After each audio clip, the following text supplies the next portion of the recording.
Assalamualaikum warahmatullahi wabarakatuh.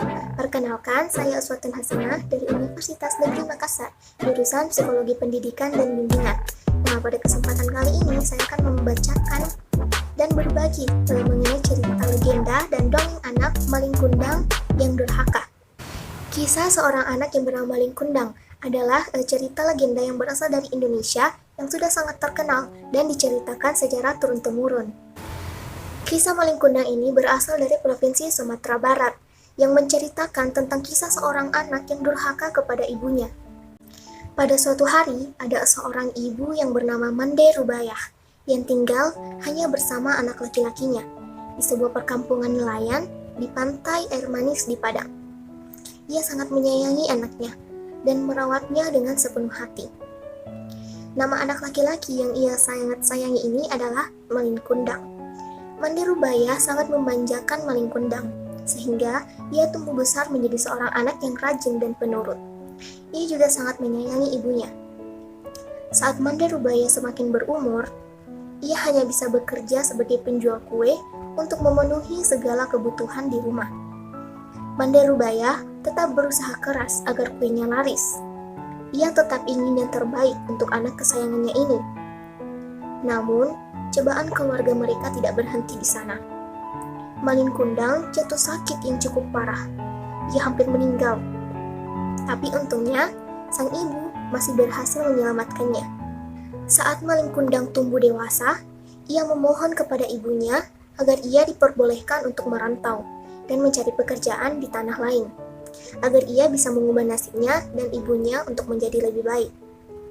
Mande Rubayah melarang Malin Kundang untuk pergi, karena ia takut terjadi hal-hal yang tidak diinginkan pada anaknya saat ia jauh di sana, dan ia tidak akan bisa membantunya. Ibu tenang saja, aku akan baik-baik saja, ucap Malin Kundang mencoba menenangkan ibunya. Malin Kundang merasa hanya inilah kesempatannya agar ia bisa menjalankan kehidupan yang lebih baik. Akhirnya, Mande Rubayah pun mengizinkan anak tunggalnya untuk pergi. Tentunya dengan hati yang berat. Namun, Mande Rubayah meminta kepada Malin Kundang agar ia cepat kembali dan berkumpul kembali dengan dia. Sebelum pergi, Malin Kundang dibekali oleh ibunya nasi berbungkus pisang sebanyak 7 porsi. Mereka pun berpelukan dan berpisah di dermaga. Saat Malin Kundang pergi, Mande Rubayah meneteskan air mata, karena ia tahu ia akan sangat merindukan keberadaan anaknya. Hari demi hari berganti. Mande Rubayah tidak pernah lupa untuk mendoakan keselamatan dan kebahagiaan anaknya yang sedang jauh ini. Seringkali, ia pergi keluar dan menatap lautan serta langit. "Apakah kamu sudah sampai tujuanmu, nak?" tanya Mande Rubayah dalam hati. Ia tidak tahu pasti di mana anaknya berada sekarang dan sedang melakukan apa. Kecemasan dan kekhawatiran selalu menghantui pagi dan malam Mande Rubayah. Tiap malam sebelum ia tidur, ia selalu mengharapkan anaknya untuk cepat kembali. Tiap malam, Mande Rubayah berharap Malin Kundang pulang saat ia membuka mata. Namun, tiap pagi juga harapannya menjadi sirna. Beberapa waktu kemudian, ada kapal yang datang pulang. Mande Rubayah sangatlah senang dan mencari anaknya. Tapi ia tidak menemukan Malin Kundang. Di antara banyaknya awak kapal itu, ia pun bertanya pada mereka, apakah mereka melihat Malin Kundang, atau bahkan hanya sekedar tahu di mana ia berada. Jawaban yang Mande Rubayah terima selalu sama. Tidak ada yang tahu di mana Malin Kundang berada. Hari berganti hari, minggu berganti minggu, bulan berganti bulan, dan tahun berganti tahun. Entah sudah berapa lama, sang ibu menunggu kepulangan anaknya yang tidak pasti ini. Mande Rubayah masih tetap berdoa setiap harinya, agar seanak kembali untuk pulang ke dalam pelukannya. Mande Rubayah sudah semakin tua. Cara jalannya sudah berubah. Tubuhnya bungkuk dan menjadi semakin lemah. Namun, tiba-tiba ada sebuah kabar bahwa Malin Kundang sudah menikah dengan seorang putri bangsawan di kota. Tentunya, ia merasa sangat senang dalam hatinya. Ia yakin Maling kundang akan pulang dan memperkenalkan istrinya kepada ibu yang dia sayangi ini. Tidak lama kemudian, ada sebuah kapal besar yang datang menuju ke pantai. Kapal ini sangatlah besar. Tidak ada kapal yang lebih besar yang pernah berlabuh di pantai ini sebelumnya. Semua orang penduduk desa pun berkumpul untuk melihat. Para penduduk desa berpikir kapal itu adalah milik seorang sultan atau pangeran. Mereka semua sudah siap untuk menyambut siapapun yang ada di kapal itu dengan gembira. Ketika kapal itu sampai, terlihat sepasang anak muda yang berdiri di anjungan. Pakaian mereka terlihat sangat indah dan mewah. Wajah mereka dihiasi senyum yang bahagia. Para penduduk pun bersorak untuk menyambut mereka. Ternyata, kedua sepasang itu adalah Maling Kundang dan istrinya. Hati Mandarubaya sangat senang. Kerinduan yang ia rasakan selama ini akhirnya terbayar. Ia pun berlari menghampiri Maling Kundang saat ia turun dari kapal. "Maling, anakku, mengapa kamu pergi lama sekali tanpa kabar?"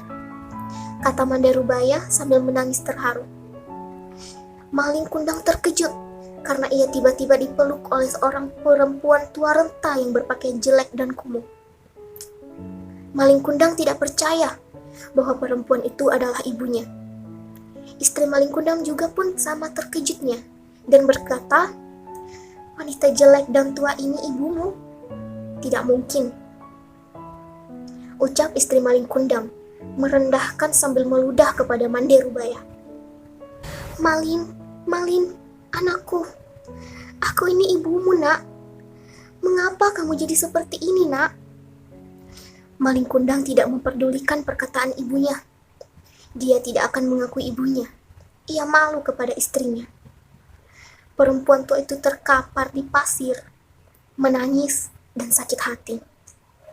Orang-orang yang melihatnya pun ikut terpana dan kemudian pulang ke rumahnya masing-masing. Mandarubaya pingsan dan terbaring sendiri. Ketika ia sadar, pantai sudah sepi. Saat Mandarubaya terbangun, ia melihat kapal Maling Kundang sudah jauh pergi. Ia benar-benar tidak percaya. Anaknya berubah menjadi durhaka dan melupakan dirinya. Mandarubaya pun menangis dan menadahkan tangannya ke atas seraya berdoa kepada Tuhan.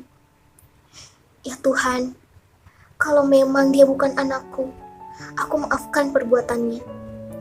Tapi kalau memang dia benar anakku yang bernama Maling Kundang, aku mohon keadilan-Mu ya Tuhan," ucapnya pilu sambil menangis. Tidak lama kemudian, cuaca di tengah laut yang tadinya cerah mendadak berubah menjadi gelap. Hujan tiba-tiba turun dengan amat lebatnya. Tiba-tiba datanglah badai besar, menghantam kapal Maling Kundang yang dilanjutkan sambaran petir yang menggelegar. Saat itu juga, kapal besar dan mewah itu hancur berkeping-keping.